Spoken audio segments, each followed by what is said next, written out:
Hello மக்களே, இன்றைக்கி மண் வாசல் சேனலில் இன்றைக்கி புரட்டாசி 3ஆம் தேதின்றதால பெருமாளுக்கு பிடிச்ச பிரசாதம் புளியோதரை செய்ய போகிறேன். வாங்க பார்க்கலாம். வறுத்த மல்லாட்டை பருப்பு தான், வேர்க்கடலை நான் கொஞ்சம் சூடு பண்ணி தோல் எடுத்துக்கிறேன். முன்னாடியே வறுத்த வேர்க்கடலை தான், அது சும்மா தோல் எடுத்துக்கிட்டே சூடு பண்ணிக்கினேன். மிளகா வறுத்துக்கிறேன்.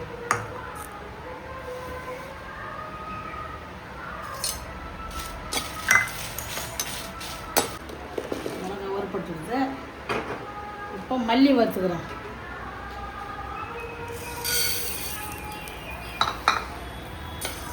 மல்லி வறுத்து மிளகா, மல்லி, வெந்தயம், கடலைப்பருப்பு, உளுந்துலாம் பொடியாக அரைச்சிக்கணும் குழம்புல போடுறதுக்காக. மல்லி வறுப்பட்டுருக்கு, வெந்தயத்தை வறுத்துக்கிறேன்.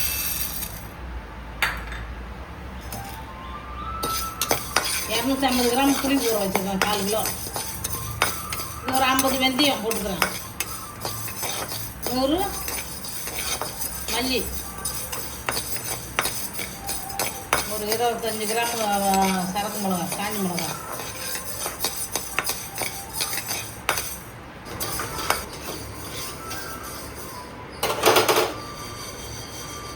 வெந்தயம் வறுபட்டு இருக்குது, எடுத்து போட்டிக்கிறேன்.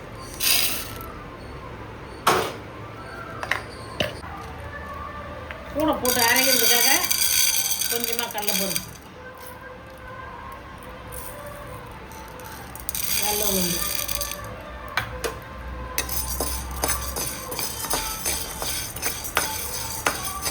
கடலைப்பருப்பும் வெள்ளை உளுந்தும் வறுபட்டு கொட்டிக்கிறோம். நல்லெண்ணெய் தான் போட்டுக்கிறேன் புளியோதரை குழம்புக்கு. கடலைப்பருப்பு வறுத்து எடுத்து வச்சுக்கிறேன். சாதத்தில் போடுறதுக்கு தனியாக வறுத்து வச்சுக்கின்னு சாதம் கிளறுக்குள்ளே போடணும். குழம்புல போட்டோம்னா அந்த கடலைப்பருப்பு வாயில் சாப்பிட்றக்குள்ள வெறும் புளிப்பாக இருக்கும். அதனால் இந்த கடலைப்பருப்பு உளுந்தும் தனியாக வறுத்து வச்சுக்கணும்னா அது அந்த வறுபட்டு நல்லா நம்ம சாப்பிட்றக்குள்ள வாயில் ஆக்கப்பட்டால் நல்லாயிருக்கும்.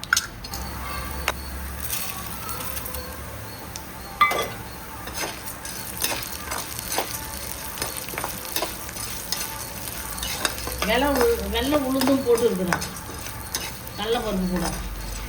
வறுத்து இது தனியாக எடுத்து வச்சுக்கணும். சாதம் கிளறுக்குள்ள எண்ணெயை காய்ச்சி தனியாக வச்சுக்கணும். சாதம் கிளறுக்குள்ள அந்த காய்ச்சின எண்ணெயை அந்த கடலைப்பருப்பு உளுந்தும் போட்டு மல்லாட்டை வேர்க்கடலை அதை போட்டு சாதம் கிளறி வச்சுக்கணும். சாப்பிட்டா நல்லாயிருக்கும்.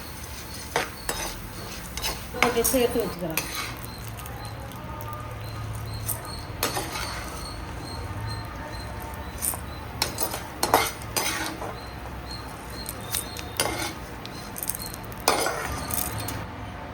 சாதம் கிளறதுக்காக எண்ணெயை காய்ச்சி எடுத்து வச்சுக்கிறேன். எண்ணெய் தான் தேவை புளியோதரை சாதம் கிளறதுக்கு.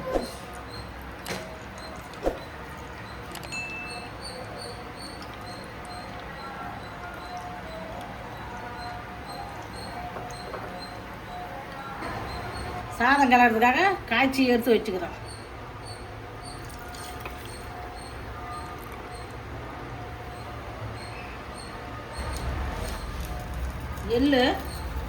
எள்ளு வெள்ளை எள்ளு வறுத்துக்கிறேன். அது மல்லி, கடலைப்பருப்பு, உளுந்துலாம் வறுத்துக்கிறேன். அது கூட போட்டு அரைச்சிக்க வேண்டியதுதான், பொடி பண்ணி வேண்டியதுதான். எள்ளு கலந்தா நல்லாயிருக்கும் சாதம்.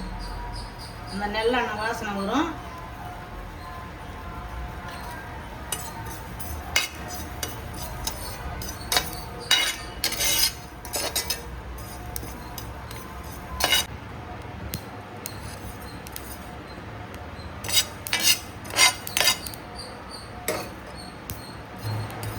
எள்ளு பொரிஞ்சிடுது, குழம்பு தாளிச்சுக்கிறேன்.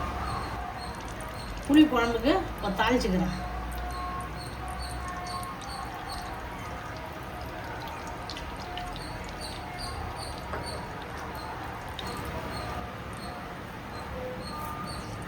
கடுகலப்புலாம் நிறையா போடணும்.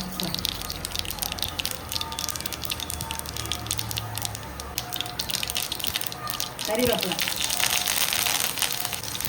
குண்டு மிளகா,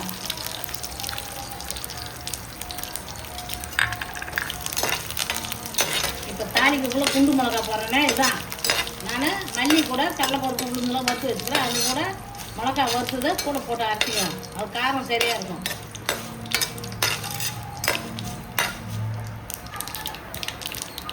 மஞ்சள் தூள் ஒரு 1 ஸ்பூன், பெருங்காயத்தூள் 1 ஸ்பூன், 250 கிராம் புளி ஊற வச்சுருக்கிறேன்.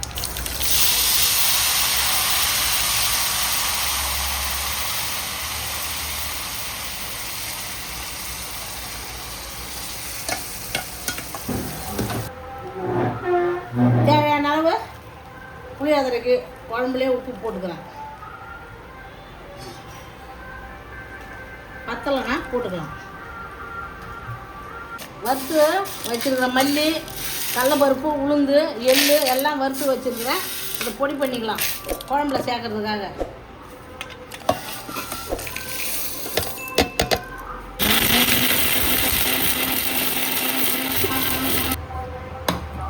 வெந்தயம், மல்லி எல்லாம் போட்டு வறுத்து அரைச்சிட்டேன் பொடியை.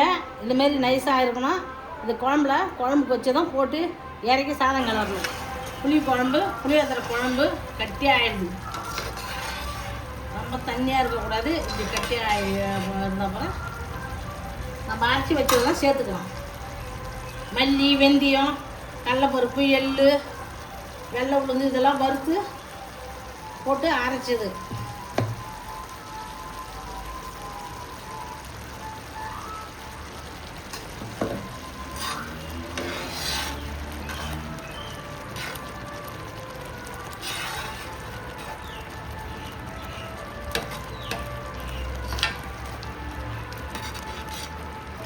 வெல்லம் தேவையான அளவு திட்டமாக போட்டுக்கணும்.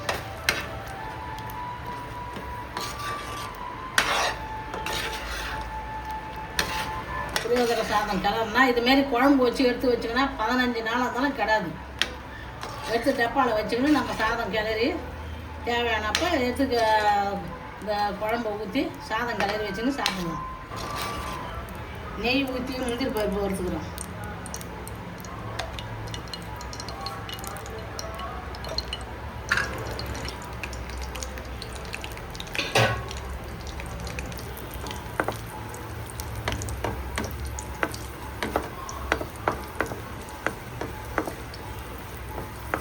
புளியோதரை சாதம் கிளறதுக்கு புளி குழம்பு ரெடியாக ஆயிடுச்சு. சாதம் கிளறிக்கிறேன். இது குழம்பு தாளிக்குள்ளலாம் இது கடலைப்பருப்பு போடலை. கருகாலப்பில் இருக்கிற உளுந்து தான் கடலைப்பருப்பு போடலை. ஏன்னா அது புளிப்பு ஏறிக்கும் குழம்புல தான் கடலைப்பருப்பு இருந்தால். இது எண்ணெயில் வறுத்து தனியாக எடுத்து வச்சுருக்கிறேன். சாதம் போட்டு கிளறக்குள்ள அதை போட்டுக்கினா வேர்க்கடலைப்பருப்பு, முந்திரி பருப்பு, கடலைப்பருப்பு, உளுத்தம் பருப்பு இதெல்லாம் வாயில் நம்மளுக்கு அந்த மென்று சாப்பிட்டா நல்லா டேஸ்ட்டாக நல்லா வாசனையாக இருக்கும். இல்லைன்னா அது ஊறி போய் நமுத்து போய் புளிப்பு ஏறி போயிருக்கும். பெருமாள் கோயில் புளியோதரை ரெடி. எவ்வளோ வாசனையம்மா அருமையாக இருக்குது. ஒருத்தவங்களுக்கு கொடுக்க மனசு வராது, அந்த அளவுக்கு இருக்கும் இந்த புளியோதரை சாதம்.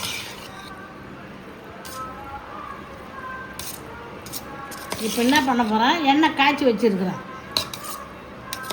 எண்ணெய் காய்ச்சி வச்சுக்கிறது இப்போ அது போட்டுக்கணும். வேர்க்கடலை பருப்பு போட்டுக்கிறோம்.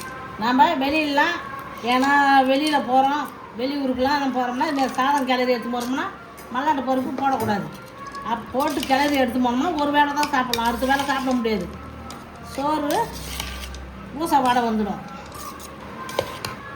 எண்ணெய் காய்ச்சின எண்ணெய் தாளிக்கக்குள்ளேயே எண்ணெய் நிறையா ஊற்றிக்கிறேன். இப்போ காய்ச்சின எண்ணெயை ஊற்றிக்கிறேன். புளியோதரை சாதம், எலுமிச்சை சாதத்துக்கெல்லாம் எண்ணெய் தான் நிறையா இருக்கணும். அந்த அளவுக்கு நம்ம எண்ணெய் சேர்த்து கிளறினோம்னா 2 நாளைக்கு இருந்தாலும் சாதம் கிடாது. கடலைப்பருப்பும் வெள்ளை உளுந்தும் வறுத்து வச்சுருக்குறோம். இது சாப்பிடக்குள்ள நம்ம பல்லில் ஆட்டு நம்ம மென்று சாப்பிடக்குள்ள அவ்வளோ வாசனை அருமையாக இருக்கும்.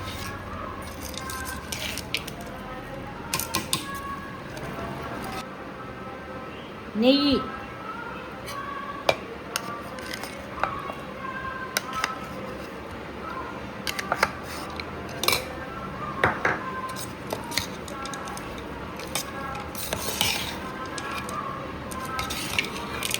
பெருமாளுக்கு நெய் பிடிக்கும், அதனால தான் நெய் சேர்க்கறது.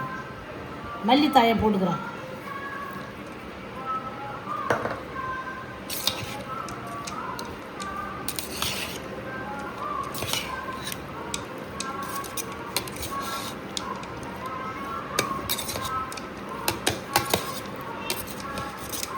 பெருமாள் கோவில் புளியோதரை ரெடி. வாங்க சாப்பிட்லாம்.